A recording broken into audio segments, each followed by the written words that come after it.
Hello, I'm Ryan Stitt, and welcome back to the History of Ancient Greece, Episode 107, Sparta Triumphant.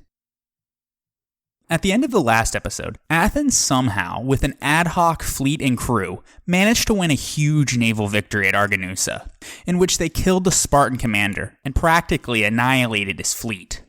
But the Athenians did the opposite of capitalize on this incredible success.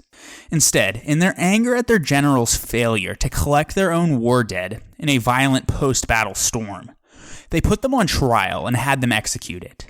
This was a huge mistake with disastrous consequences, as it removed the Athenians' most experienced and successful military leaders.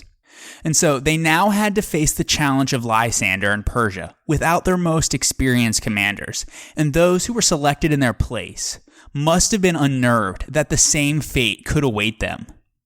The Athenians immediately came to regret their rashness, and the city was not only in mourning for their war dead, but also for their foolishness. Just 3 months later, the city would publicly mourn even further over the recent passings of their two dramatic geniuses, Euripides and Sophocles. At some point after his last performance at the city Dionysia in 408 BC, Euripides migrated to the Macedonian royal court at Pella, where he had been commissioned to compose plays for King Archelaus. But in early 406 BC, while out on a hunting trip with the king's royal entourage, the 74-year-old Euripides was said to have been torn to death by the king's dogs. Before this gruesome death, though, Euripides had written 3 plays that would be performed posthumously at the city Dionysia the following spring in 405 BC, under the direction of either his son or his nephew.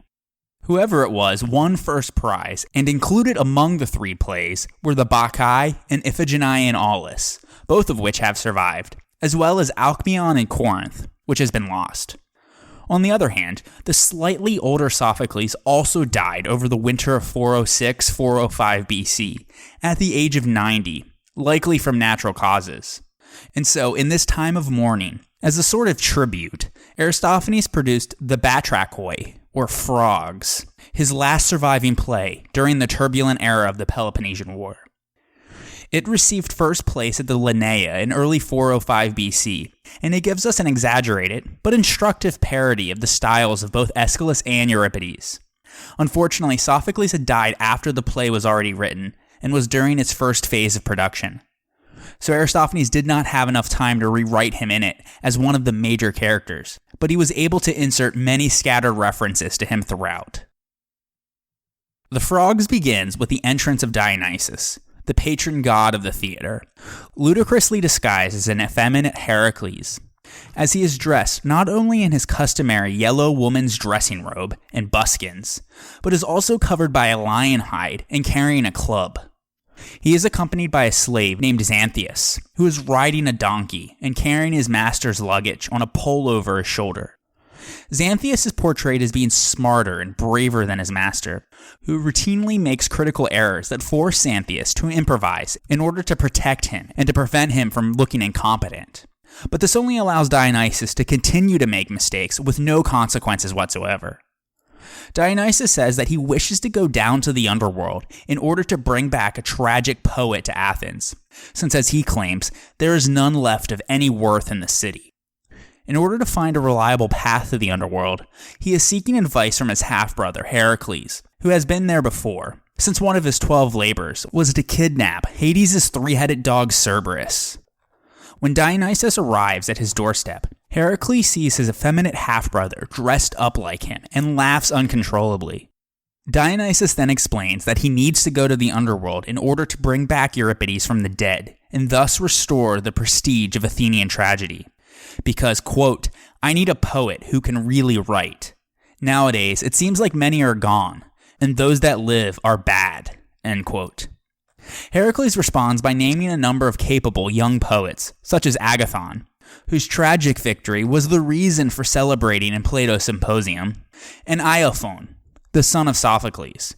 But Dionysus contends that none of them are genuine, as they are, quote, insufficient squeakers, twittering like a choir of swallows, and a disgrace to their calling, end quote. Then he asks, which road is the quickest to get to the underworld? to which Heracles replies that he can either hang himself, drink poison, or jump off a tower. Basically, he jokes that the quickest way to the underworld is for one to kill themselves.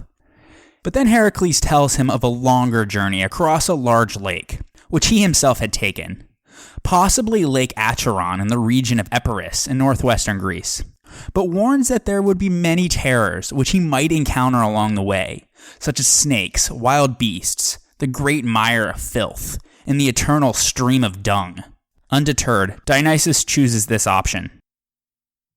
Dionysus and Xanthias then exit the stage, and when they return, they arrive at the aforementioned lake. There, they meet Charon, the ferryman of the dead, who agrees to escort Dionysus across the marshy waters into the underworld, but Xanthias, who is a slave, is not allowed in the boat and has to walk around it. The catch for using Charon's boat, though, is that Dionysus must row his own way. It's from this scene where we see the frogs, after which the play is named. As Dionysus tiresomely rows the oars and continually complains about his sore bottom and his blisters, a chorus of frogs, not to be confused with the main chorus, mock and greatly annoy him. In particular, they break out into a repetitive rowing chant of brekakek coax, coax, brekakek coax, coax, brekakek coax, coax. When the frogs refuse to be silenced, an irritated Dionysus shouts, quote, "Now listen, you lyrical twerps. I don't give a damn for your burps." End quote. When Dionysus finally arrives at the far side of the lake, he meets up with Xanthias, who tells him of his encounter with the Empusa, a shape-shifting monster supposedly with a single copper leg and commanded by Hecate, who we described in episode 80. Then, Dionysus and Xanthias are approached by a singing and dancing chorus of Eleusinian initiates, chanting hymns to Demeter, Persephone, and Iacchus. The two travelers decide to join the dance.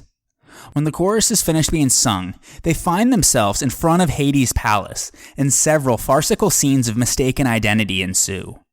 Upon knocking on the door, Dionysus is greeted by the doorkeeper, Iacchus, who mistakes him for Heracles due to his attire. Still angry over Heracles' theft of Cerberus, Iacchus threatens to unleash several monsters on him in revenge. So when Iacchus goes off to fetch them, a frightened Dionysus exchanges clothes with Xanthias. Then, a maidservant of Persephone arrives. She's excited to see Heracles again and invites him to a feast with dancing virgin girls. Xanthias is more than happy to oblige, but after the maid exits the stage, Dionysus quickly wants to trade back the clothes in order to attend such a feast. But as soon as Dionysus is back in his Heracles disguise, he encounters two people angry at his half-brother, and so he makes Xanthias trade a third time. When Iacchus returns with assistance to confront the alleged Heracles, which is now Xanthias, he offers to allow him to torture his slave, which is now Dionysus, in order to obtain the truth as to whether or not he is really a thief. After each is whipped, the terrified Dionysus shouts out that he isn't actually a slave, but that he is a god. Not wanting to torture a god, it is determined that both Dionysus and Xanthias will be brought before Iacchus' masters, Hades and Persephone, in order to ascertain the truth. As everyone exits the stage, the chorus comes on for the Parabasis. When Xanthias, Iacchus, and his two attendants return to the stage, it is revealed that Hades and Persephone had verified Dionysus' true identity. After a brief conversation, Xanthias overhears shouting coming from inside Hades' palace. Iacchus tells him that there is trouble in Hades. Quote, "There is a custom down here that applies to all the fine arts and skilled professions. Whoever's the best in each discipline has the right to his dinner in the great hall with his own chair of honor." End quote. Xanthias learns that Aeschylus had the chair, but now that Euripides has come to Hades, he has challenged him for it, and he appealed to all the cutthroats and murderers for support. So Hades decided to have a contest for the throne of tragedy.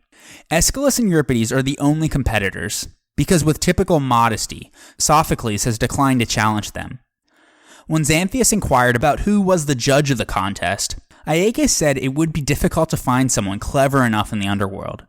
But later, because he is the god of theater, Dionysus was asked by Hades himself to mediate the contest.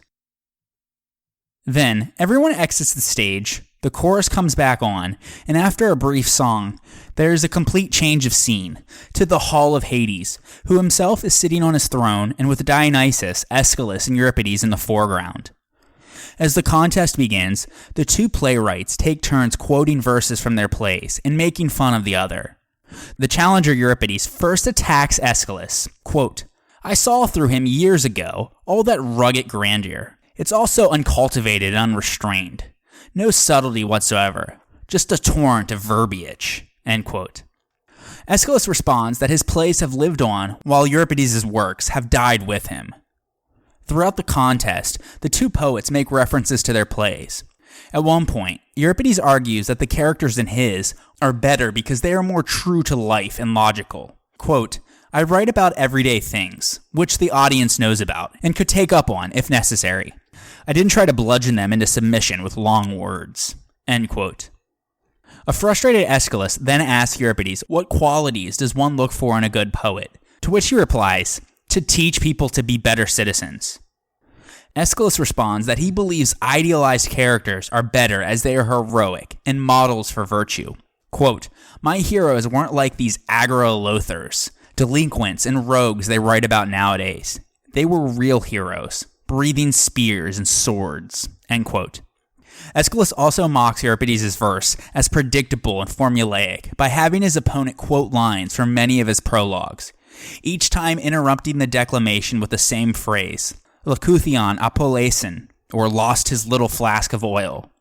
The passage here has given rise to the term lekathon for this type of rhythmic group in poetry. Euripides counters by demonstrating the alleged monotony of Aeschylus' choral songs, parodying excerpts from his works and having each citation end in the same refrain, "He kolpon o Peloponnesian ep Aragon." "Oh, what a stroke! Won't you come to the rescue?" From Aeschylus' lost play, Myrmidons. Aeschylus retorts to this by mocking Euripides' choral meters and lyric monodies with castanets. During the contest, though, Dionysus redeems himself for his earlier role as the butt of every joke. He now rules the stage, adjudicating the contestants' squabbles fairly, breaking up their prolonged rants, and applying a deep understanding of Greek tragedy. Finally, Aeschylus grows tired of the contest, and so to end the debate, he asks for the scales to be brought in, and each are told to tell a few lines into it.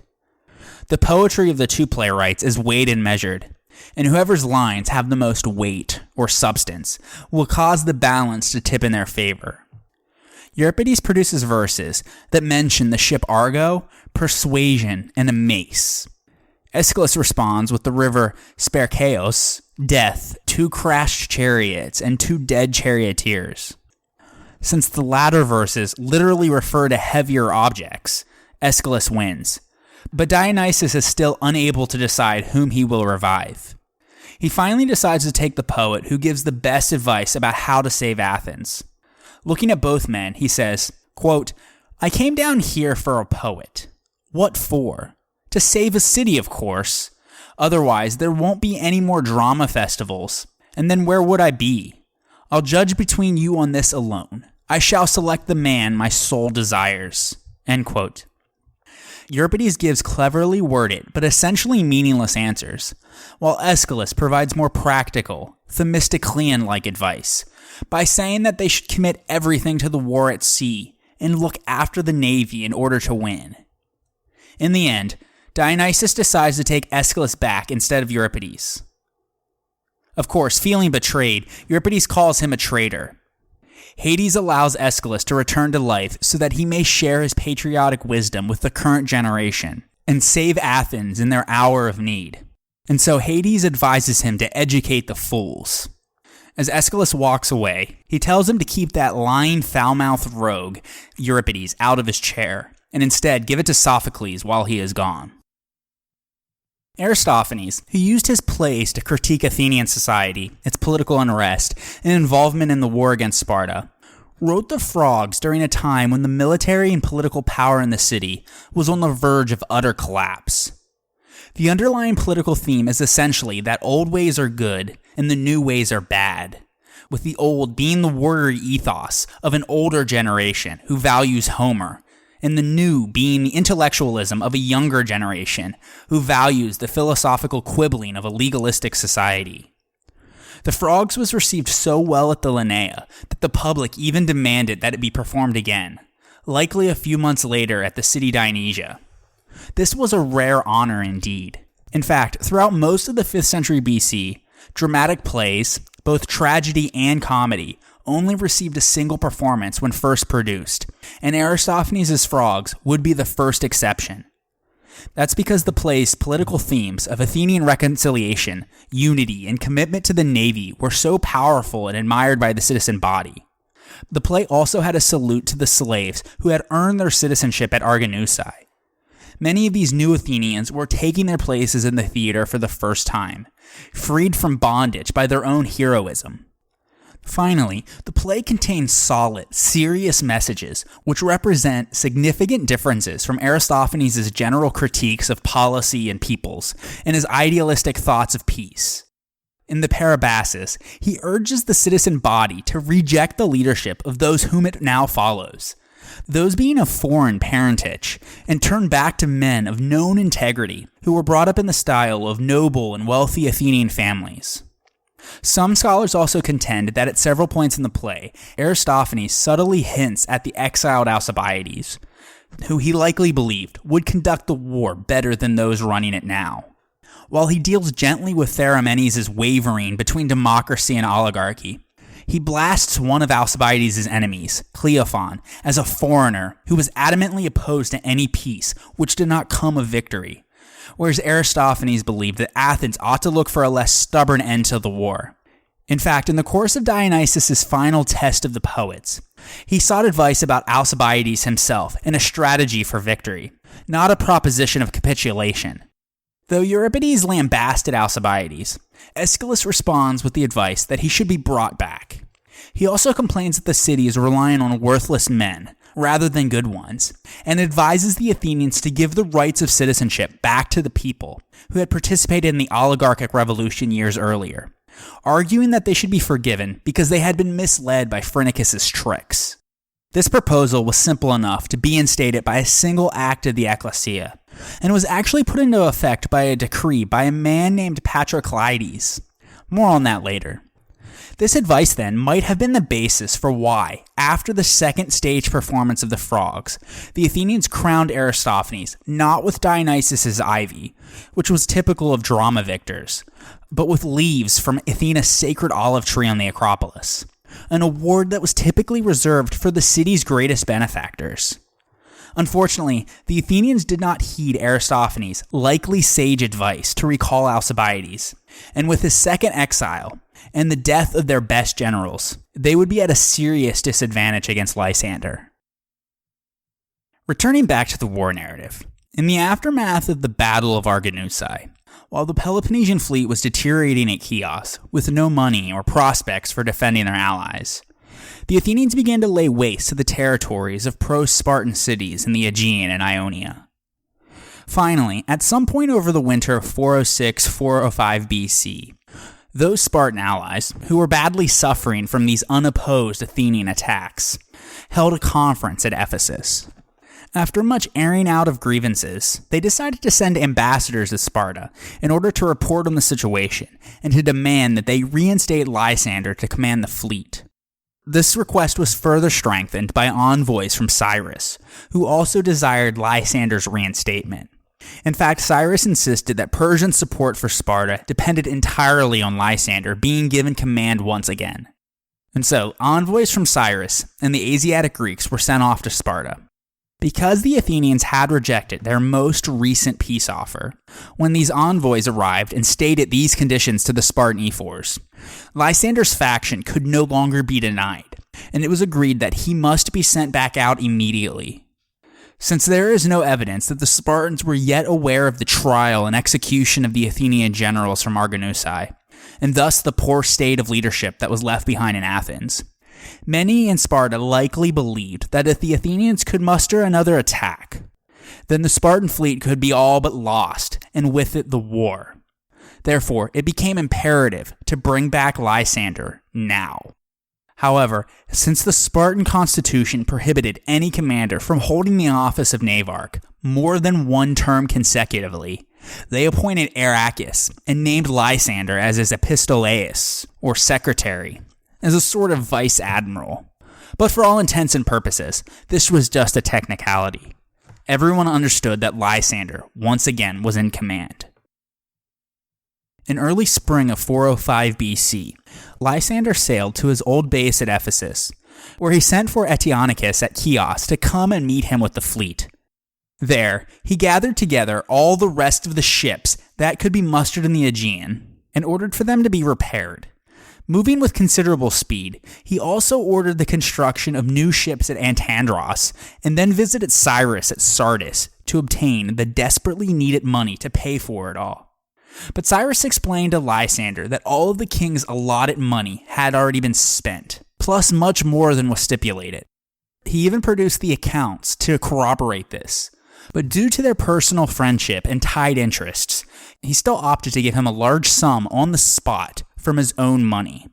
With it, Lysander was able to pay his sailors and trierarchs, but the money was insufficient in itself to build a fleet large enough to bring him a victory over the Athenians.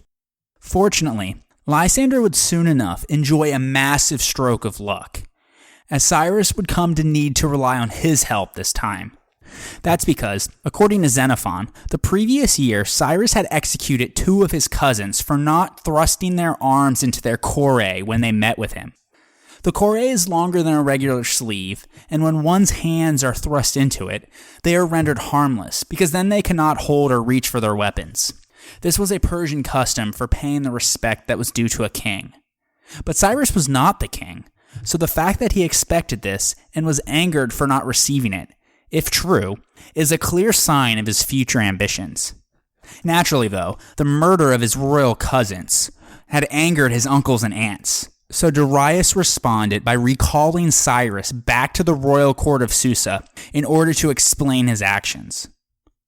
There are some oddities about this passage in Xenophon, though, and so some scholars think that it is a spurious account, and that he was actually only returning due to his father's illness, which, as we will see, will take his life. No matter the reason, though, what is for sure is that the young prince needed to leave Sardis for Susa, but he couldn't trust just any Persian or local Lydian to govern in his absence. Instead, he took the remarkable step of summoning Lysander back to Sardis from Ephesus and appointing him, a Spartan, as a satrap in his place. He left him with all of the revenues from all Persian cities of Asia Minor, and the right to collect the tribute due from those cities that was allocated to Cyrus personally, and thus was considered his personal property. The revenue from the rest of the cities presumably belonged to the government, and was designated to cover administrative expenses. Therefore, Cyrus gave Lysander access to a continuous stream of funds, with which he could expand the Peloponnesian fleet without fear of the funds drying up prematurely. Lysander's only command was that he did not attack the Athenians until he had a clear numerical advantage. That request suited Lysander well, though, as it still would be some time for him to bring his crews back up to his own high standard of training. So after reminding Lysander that he trusted him and that he was a friend of both him and Sparta, Cyrus departed on his long journey inland to see his father, who he would find on his deathbed, and then get embroiled in a succession dispute, which we will cover in a future episode.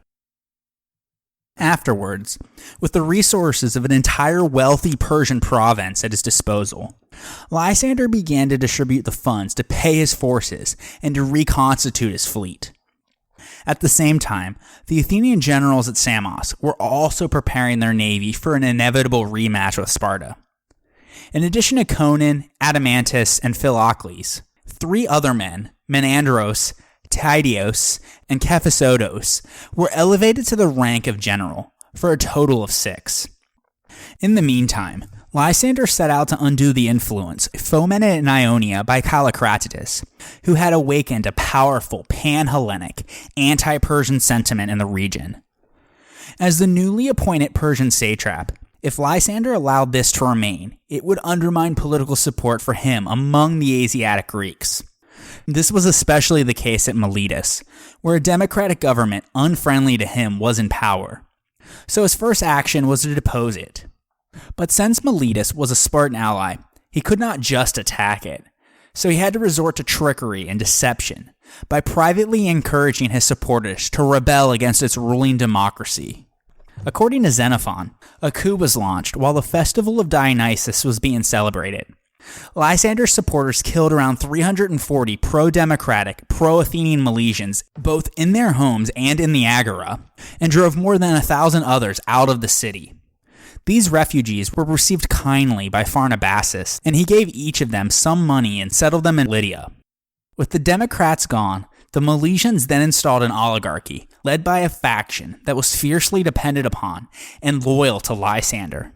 Plutarch relays a somewhat different account, though. He says that after the uprising had begun at Miletus, Lysander quickly came up from Ephesus and entered the city, where he pretended to be angry and rebuked the conspirators for their actions, while telling the leading men of the democratic faction to not be fearful and that he would set everything straight. Therefore, they did not flee the city but remained. Then, when their trust was placed in him, he had them all slaughtered. Regardless of how it happened, though, the democratic leaders were killed in some way. The rest fled the city. Lysander's oligarchic friends were now in control, and the deception used to take Miletus would be a harbinger of his methods in the future. When Lysander had sailed from Ephesus to Miletus, he had to go past the Athenian fleet at Samos. As the Peloponnesian crews had not yet been whipped into top form, the numerically superior Athenian fleet ought to have been on alert, intercepted them, and forced a battle, but they didn't. Their hesitation was a result of their new generals, who were less experienced and lacked the confidence necessary to attack Lysander. Their caution here would be very costly, because Lysander took notice, and when he departed Miletus, he soon turned the strategic situation towards his favor. He knew that the war had to be won in the Hellespont, but despite their inaction earlier, he also knew that if he were to just sail north into these waters, the Athenians would be forced to attack him. So in order to divert their attention, he first set out southwards for the Keramaios Gulf in Caria, where he made an assault against the Athenian allied town of Kedriai. On the second day, he captured the town by force, killing the men and enslaving its women and children, who were a people of mixed Greek and non-Greek heritage.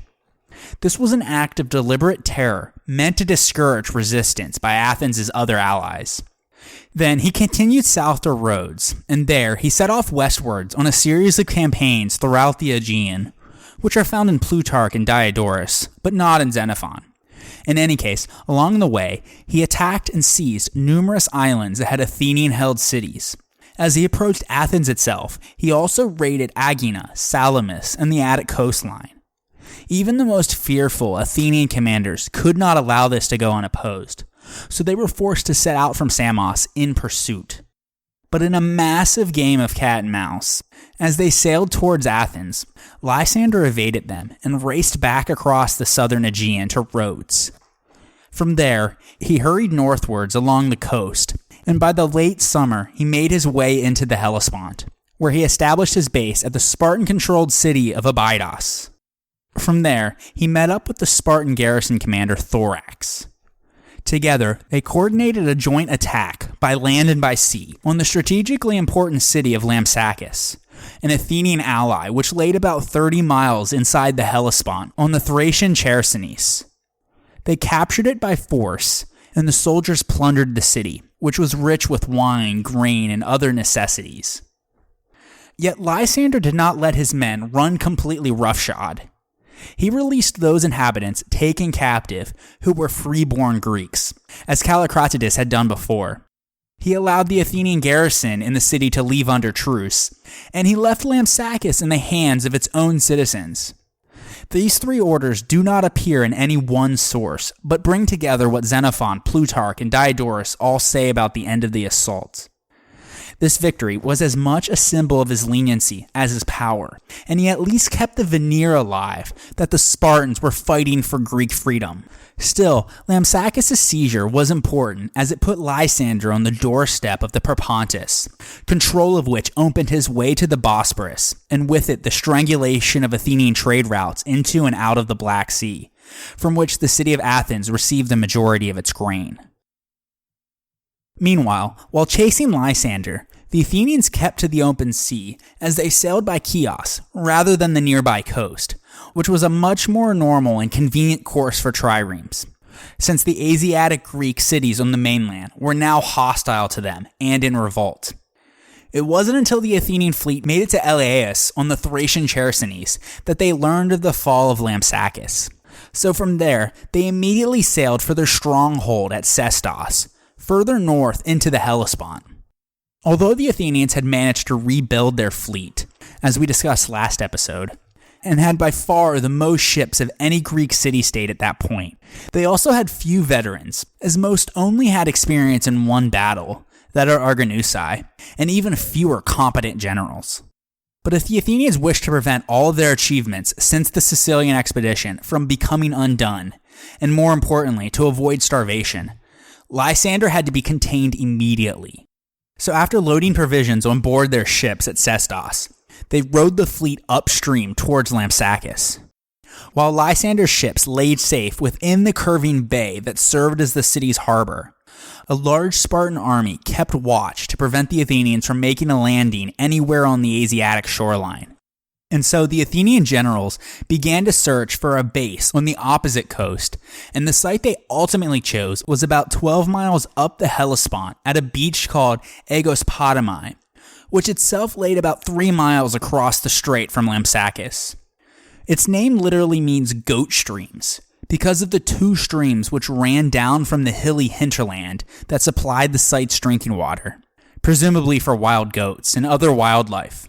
From this location, the Athenians would be able to oversee their grain shipments as it approached, or to intercept Lysander's navy should it make a move towards the Bosporus. However, the location was less than ideal because of its lack of a harbor and the difficulty of supplying their fleet, as the little town nearby could not provide enough food and water for the roughly 36,000 men on the 180 Athenian triremes. And so, to obtain supplies, the Athenians had to divide and scatter their forces repeatedly to make the 14-mile round-trip voyage to Sestos. But proximity to Lysander seems to have been the main concern in the minds of the Athenian generals, as their primary objectives were to pin him down, to prevent him from sailing into the Propontis and towards the Bosporus, and to force a battle as soon as possible before their money ran out. Therefore, the Athenians did not intend to spend much time there. The overall commander of the Athenian fleet was Conon, who originally was sent to replace Alcibiades in the region. Despite this, a total of 6 Athenian generals jointly led the fleet, as they rotated leadership every day. But unlike the group of commanders at Argonausi, those at Aegospotami failed to formulate a brilliantly original strategy. Instead, they relied on an obvious one. Precise numbers were not given, but the Peloponnesian fleet likely was only at a slight numerical disadvantage, perhaps somewhere between 125 and 150 ships to the 180 of the Athenians. But as before, Lysander had more money, and he knew that he could wait the Athenians out and force them to do something reckless. Even though he intended to decline battle, just before dawn every day, he still had his men board their ships and be prepared as if he would in fact send them out to sea. He even had the temporary screens placed on the ship's bulwark, which served as protection against missiles. On the opposite side of the channel, the Athenians every morning also prepared their ships for combat and sailed out towards Lampsacus. They waited outside the harbor in battle formation, and every time their general for that day offered battle, Lysander declined and never sent his men to sea. Eventually, the Athenians returned to Agospotami, but as they withdrew, Lysander sent out 2 or 3 of his swiftest ships to follow them, to watch what they did when they disembarked, and to report back to him. And he did not allow his own sailors to disembark from their ships until these men returned.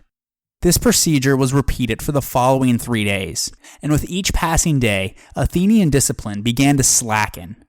Each afternoon, after Lysander declined their invitation to battle, the careless Athenian crews relaxed, napped on the shore, or scattered farther and farther from their ships in search of food.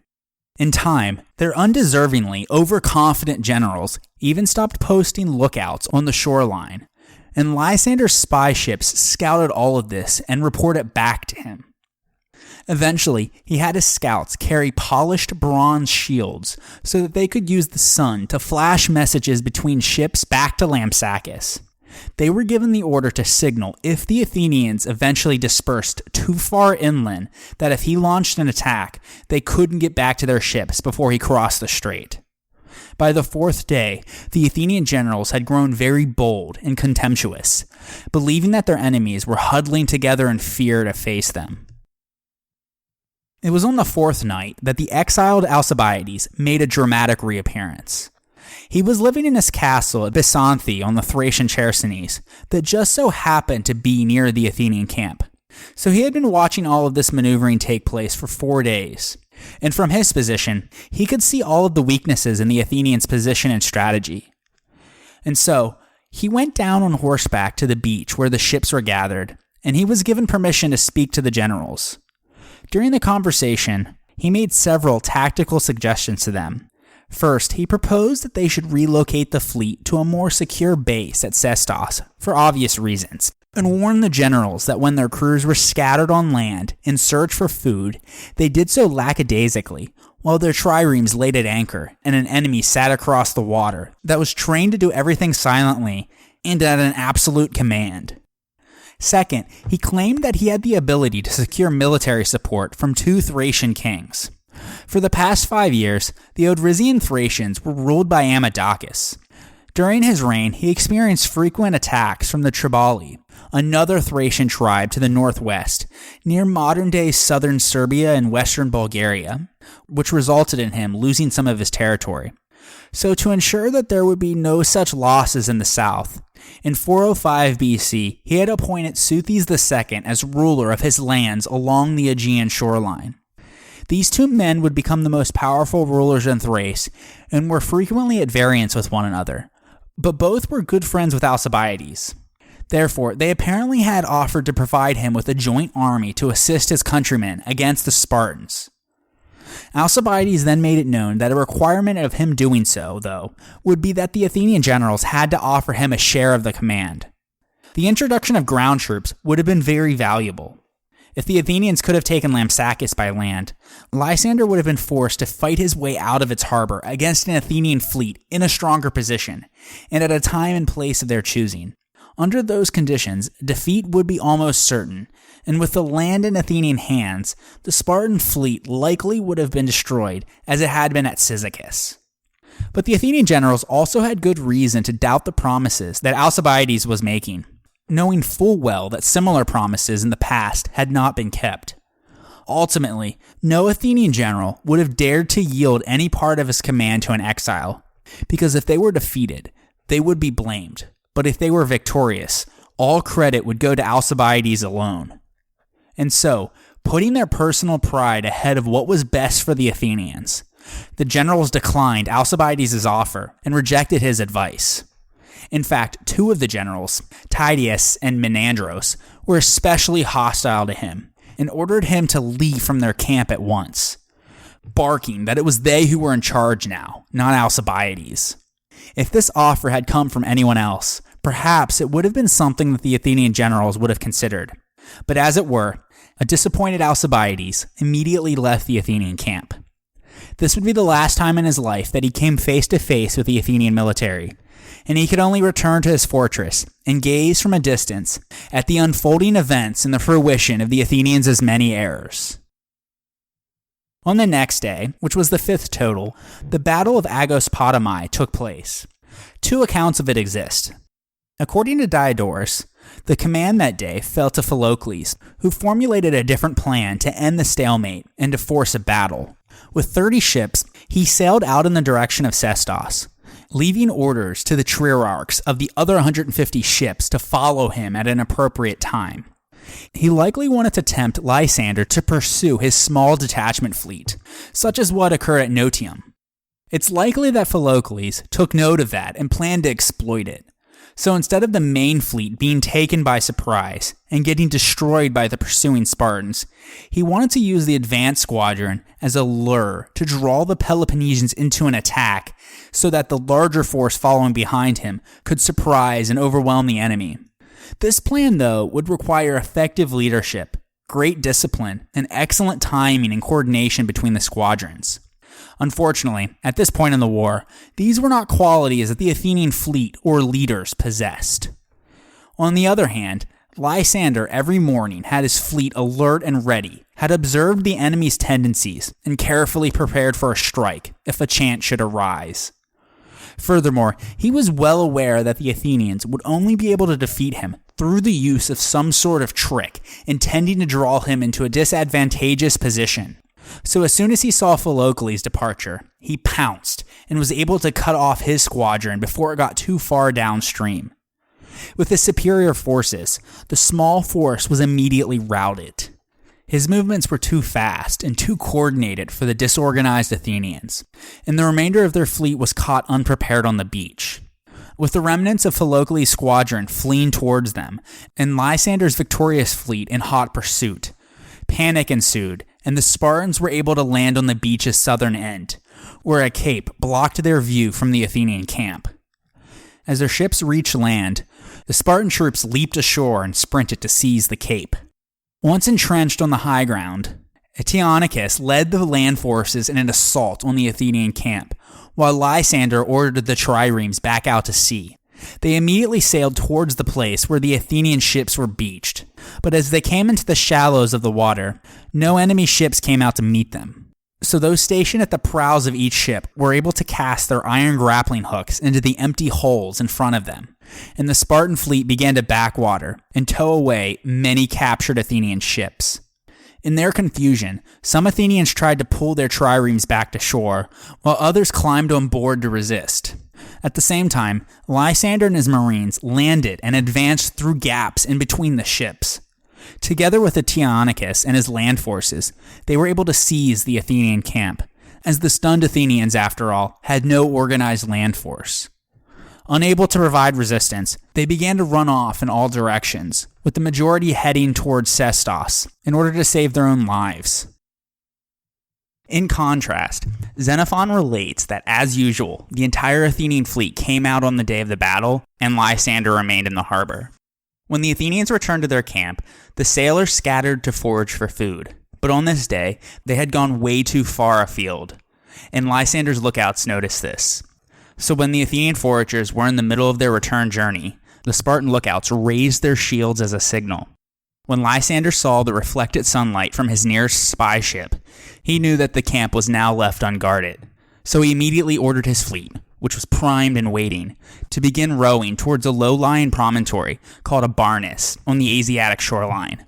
There, they unloaded their triremes as big masts and cruising sails and deposited them on the shore so as to lighten their weight and make them faster and more maneuverable in battle.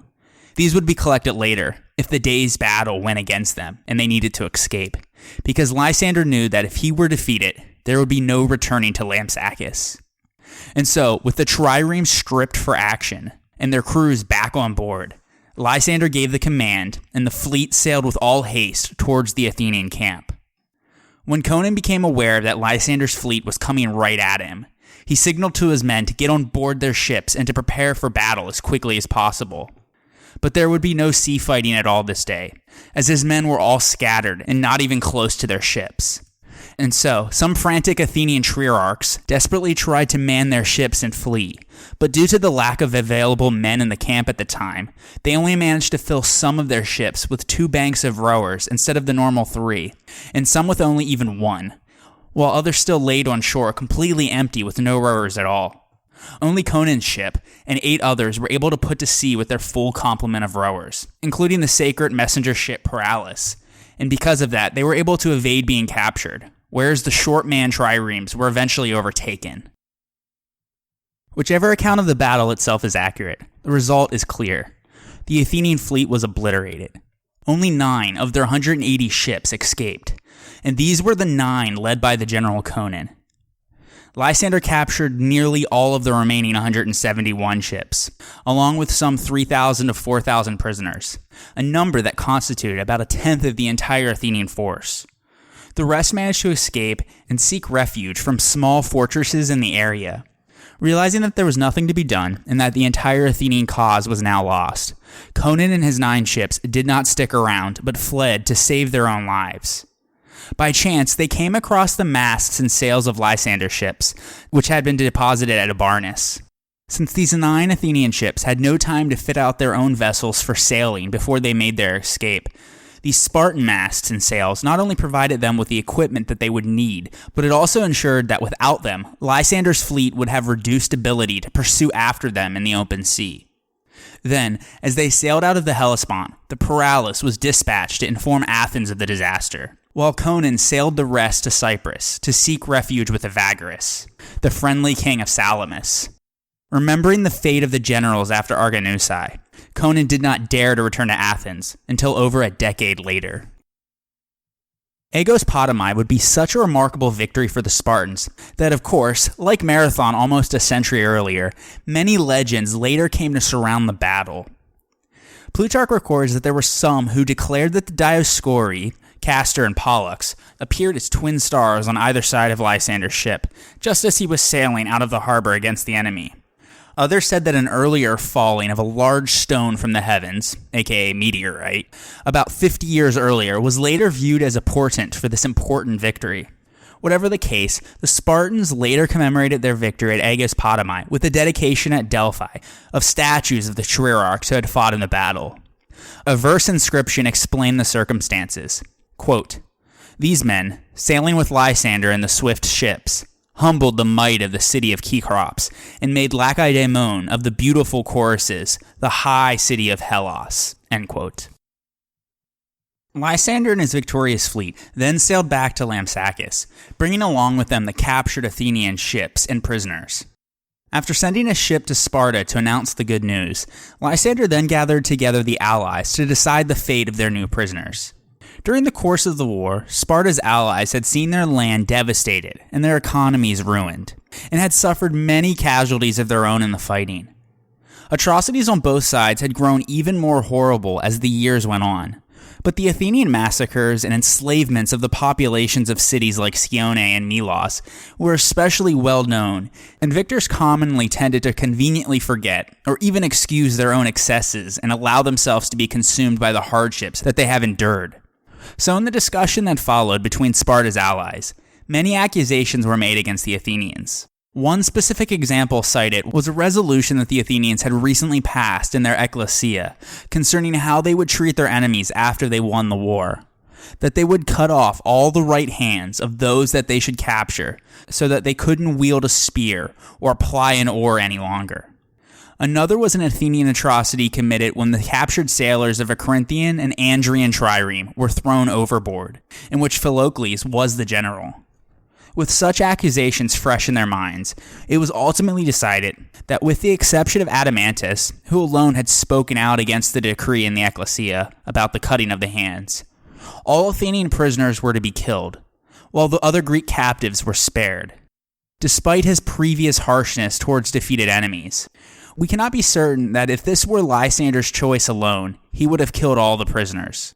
The decision, though, was made by Sparta's vengeful allies, and he signed off on it. Philocles was brought forth first to answer for his alleged throwing overboard of the Corinthian and Andrian sailors. His throat was cut, and then followed the slaughter of the rest of the Athenian prisoners. Plutarch says that the number was 3,000, whereas Pausanias gives it as 4,000. Some scholars, though, have doubts that this type of mass execution ever occurred. Whatever the case, Adamantus' leniency here naturally gave rise to later rumors of treason.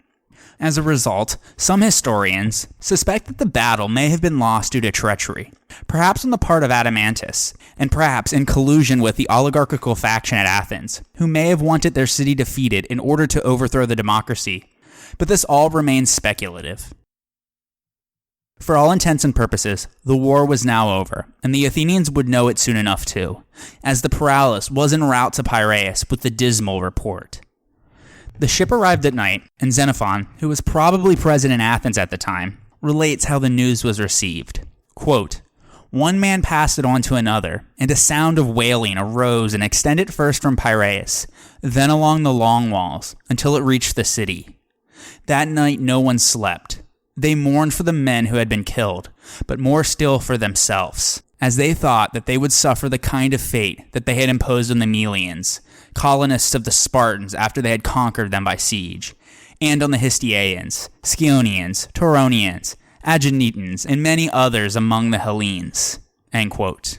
Basically, the Athenians feared that nothing could save them from suffering the same fate that they themselves had unjustly inflicted against the citizens of smaller states. Not for the sake of avenging any wrongs, but because they had allied themselves with Sparta. The treatment of the prisoners at Aegospotami must have only convinced them further that surrender would likely bring death or slavery, so they chose to continue to resist. On the next day, the ecclesia voted to take all possible measures to defend the city.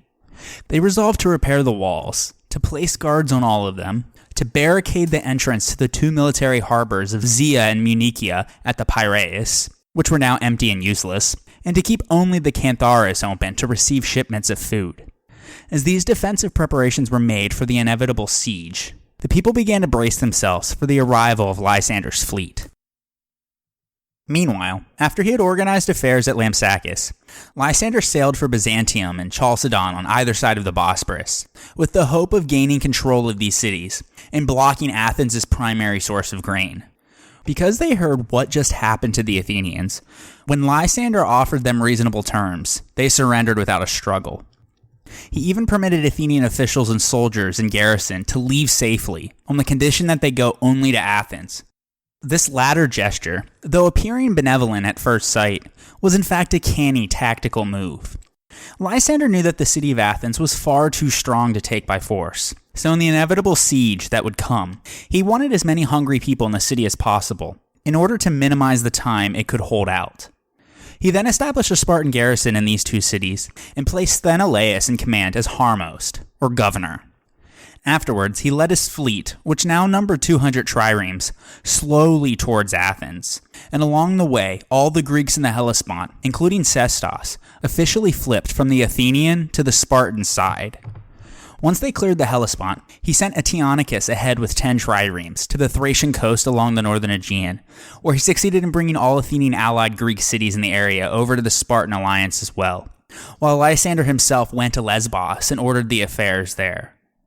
Then, the Athenian allied cities throughout the Aegean islands, except for Samos, and on the coast of Asia Minor, also voluntarily submitted to the Spartans.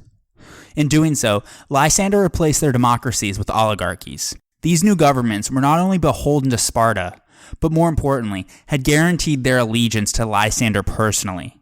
He also ensured further stress on the city of Athens by driving back all Athenians who were living abroad, including colonists, political exiles, clerics, and garrisons, which increased the city's overall population. As we mentioned, only at Samos did he meet any resistance, because the democratic government there was fiercely loyal to Athens and refused to give in.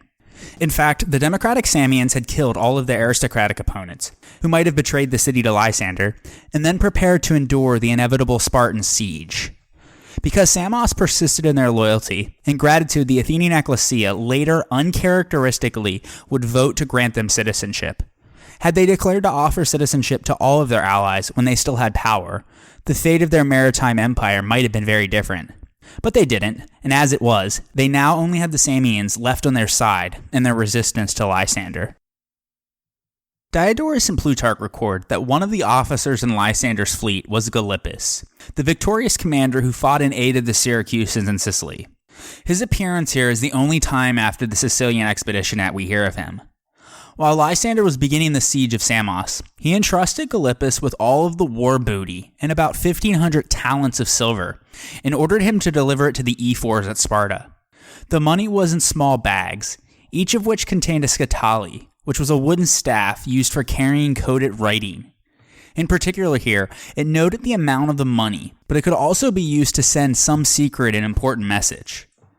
When the ephors typically send out an admiral or a general, they make 2 scutali that are exactly alike in length and thickness, so that each corresponds to the other in its dimensions. They keep one for themselves at Sparta and the other in possession of their commander abroad. Whenever the 2 sides wished to send a message, a strip of parchment was rolled slantwise around the entire staff, leaving no vacant surface, and the dispatch was written lengthwise on it. Afterwards, they took the parchment off and sent it off without the piece of wood. When unrolled, the dispatch was unintelligible, but rolled slantwise around the recipient's own scutale, the message was restored and it could be read. And so, even if Gylippus had found the dispatch in the bag of money, he could not have read it. Supposedly, despite having been a commander himself, Gylippus did not know about the scutale, which is odd. In any case, Plutarch and Diodorus record that he could not resist the temptation to embezzle part of the money entrusted to him. So when he arrived back at Sparta, he secretly undid the bags and took out 300 talents, which he hid under the tiles of his own house. He placed the rest back in the bags, and when he delivered them to the ephors, they opened them up, found the note, and deciphered the secret message, which included the amount of money that was sent to them. When they discovered that there was a shortage, they were perplexed at how this could be, until a servant of Gylippus came forth with a riddle. He told them that many owls slept under the tiles of his master's house. When the ephors checked the tiles and found the coinage, they realized that the riddle referred to the owl stamped on the Athenian coins. Gylippus immediately fled Sparta and went into exile. And so, this was how, like his father, he met his downfall in a financial scandal. Gylippus was a man of exceptional ability who had orchestrated the downfall of the Athenians at Syracuse. But this one mistake of greed brought shame upon him for the rest of his life. He was condemned to death, in absentia, and would disappear from the historical record. Back at Samos, because Lysander didn't want to waste so much time there when he needed to get to Athens, after a siege and blockade was firmly put in place, he left a force behind of 40 ships and continued on with 150 towards Attica. On the way, he restored the Melians and Aeginetans, who had been removed by the Athenians, to their ancestral islands. Afterwards, he ravaged Salamis, and finally, in October 405 BC, he brought his 150 triremes at anchor just outside the Piraeus. As he established a blockade, the fleetless Athenians were powerless to oppose him. At the same time, the entire Peloponnesian army, led by both Spartan kings, congregated near the Academy, one of the 3 gymnasia just outside the walls of Athens. Pausanias had taken up the entire military contingent of each city's force, rather than the typical 2/3 levy, while Agis marched down all of his forces from Decelea. Likewise, without an army to protect them, Athens was also now besieged by land. It was the first time in more than a century that both Spartan kings were in the field simultaneously. Their intention was to intimidate the Athenians into an immediate surrender. But even this unprecedented show of force could not bring that about. Still, the Athenian cause was hopeless. The Spartan victory at Aegospotami had destroyed their fleet, and Sparta's possession of the northeast cut them off from their principal source of grain, while the Spartan occupation of Decelea continued to oppose land transportation. To make sure there would be no slip-ups, Lysander also decreed death as the penalty for anyone caught bringing grain into Athens. With their port blockaded and their city besieged, with no allies left except for Samos, who was itself being attacked, and with no hope of obtaining food from the outside, an overpopulated city of Athens slowly began to starve. Meanwhile, anticipating the inevitable surrender of their enemy, a meeting of Sparta's allies took place to discuss Athens' fate. Although they were unified in their hatred of Athens, each city-state did not necessarily share the same goals. It was probably at this point when Corinth and Thebes made it known that they wished to see Athens destroyed, and Plutarch says that a Theban named Arianthus formally proposed that Athens itself be leveled and Attica be turned into pasture land for sheep. Pausanias says that this proposal was supported by both Agis and Lysander, but it was on their own initiative, without the approval of the Spartan assembly back home. As we have mentioned before, these two pursued an ambitious policy that aimed at replacing the Athenian Empire with a Spartan one. On the other hand, The other Spartan king, Pausanias, preferred a much more conservative policy that would have had the Spartans confine their activities to the Peloponnese and seek comfortable relations with an Athens stripped of its power and empire, but not completely destroyed. It's likely that the majority of the Spartans back home felt this way too. Ultimately, no consensus was reached at the meeting, and when the Spartans saw that there would be no immediate surrender, they sent Pausanias' army back home, while Agis and his forces returned to Decelea for the winter. Lysander then left enough ships to maintain the blockade of Athens, and led the rest to Samos to help subdue their sole remaining ally. When the Athenians heard that there was serious discussion taking place about razing their city to the ground, they were naturally frightened. According to Andocides, in his speech titled On the Mysteries, the Athenians at this point tried to strengthen their city's resolve by giving back the rights of citizenship to those whom they had disenfranchised, men known as atimoi. However, even though the people were on the verge of starvation, there was no formal talk of surrender. But when the reserve grain supply was almost entirely gone, they finally sent word to Agis at Decelea, offering to denounce their claim on their empire and to join the Spartan alliance, but only if they could keep their lives, their walls, and control of the Piraeus. Agis, though, told them that he did not have the authority to negotiate a peace, and so they must take up the matter in Sparta. Although he actually could strike a peace deal, he obviously did not want to associate himself with such lenient terms. In any case, when the Athenians sent ambassadors to Sparta in order to discuss the matter, the ephors did not allow them into the city. Instead, they met them at Salacia on the Laconian frontier. On hearing their offered terms, though, they rejected them on the spot without further discussion and ordered them to go back to Athens and to only return if they truly wanted peace, with a much better proposal. The Athenians had to know that any peace deal in their current situation would at the very least involve the destruction of substantial sections of their long walls. This was a terrifying prospect because it meant that at any time the Spartans should choose to impose a siege, the Athenians again could be cut off from the sea and starved out.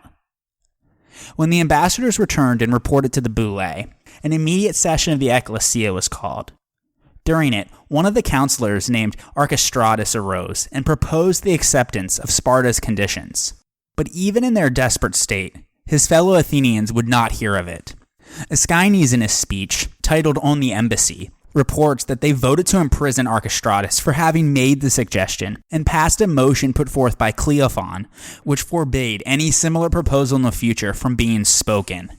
So extreme a reaction could only have been the product of distrust. The Athenians clearly did not believe that the Spartans would keep their word, and that they would kill or enslave them if they surrendered. Therefore, an unconditional surrender was not even up for discussion. But even the demagogue Cleophon could not postpone peace negotiations forever between the Athenians and Spartans. As the months dragged on, and with people literally dying of hunger in the streets, the Athenians finally were willing to risk future danger in an effort to ward off immediate destruction. Theramenes, the very man who had stepped forward to overthrow the 400 when they were willing to betray the city to the Spartans, risked danger once again by doing the exact opposite. True to his moderate nature, he did not wish to accept Sparta's terms outright, or to flatly refuse to negotiate either. Instead, he spoke in the ecclesia and proposed to seek out Lysander in order to learn Sparta's true intentions, namely, whether they wished for the destruction of their walls in order to enslave the Athenians, or as assurance of Athenian good faith. At the same time, according to Lysias, he told the ecclesia that he had discovered something of great value, and so he asked the people to vote to give him full powers in order to negotiate a peace. When pressed to reveal what this valuable information was, he declined to answer and urged the people to trust him, because secrecy was critical if he was to have any success. By now, the starving people were so desperate that they not only were willing to hear him out, but voted to approve his motion.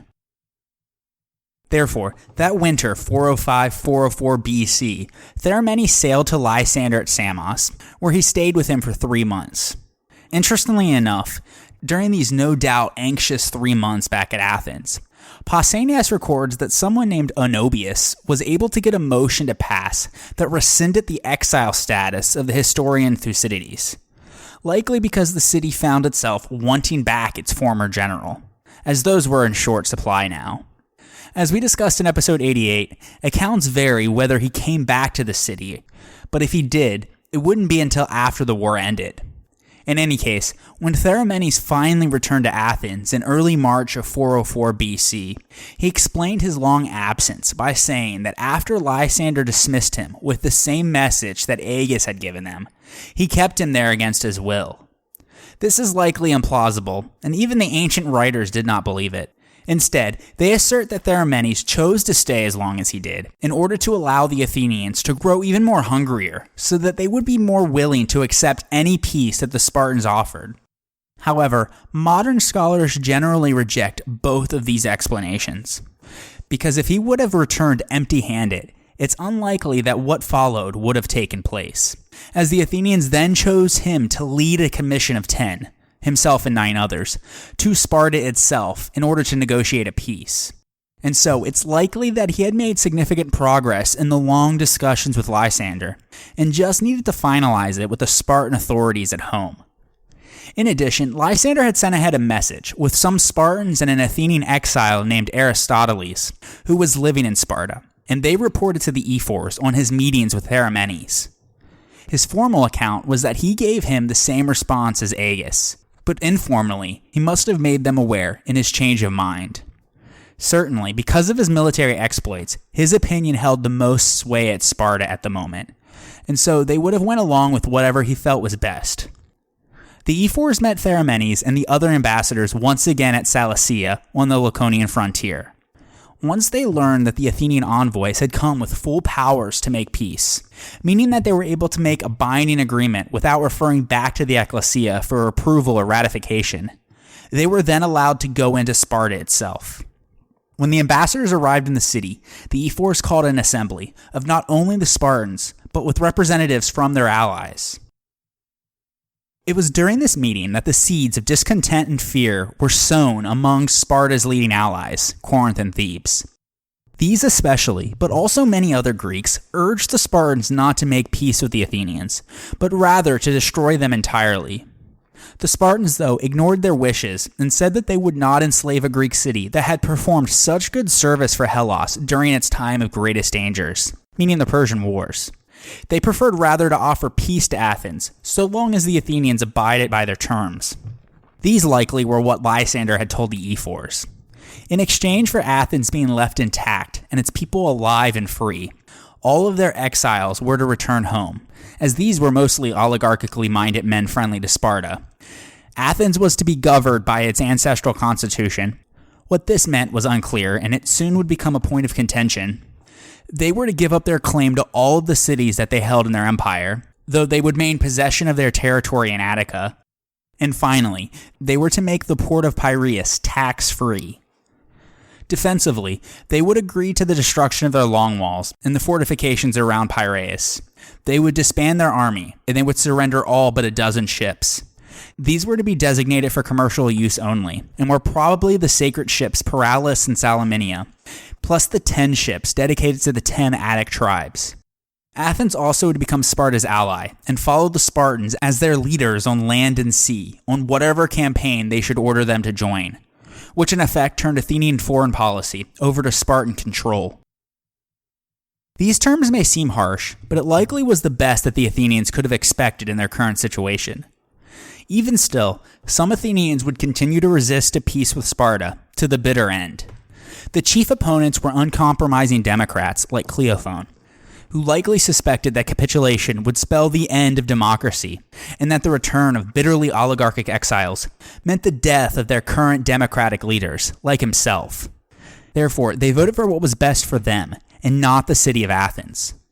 So threatening was their influence that the advocates of peace believed that they had to be removed. Eventually, oligarchically minded political clubs won over support of the moderates and gained influence in the Boule.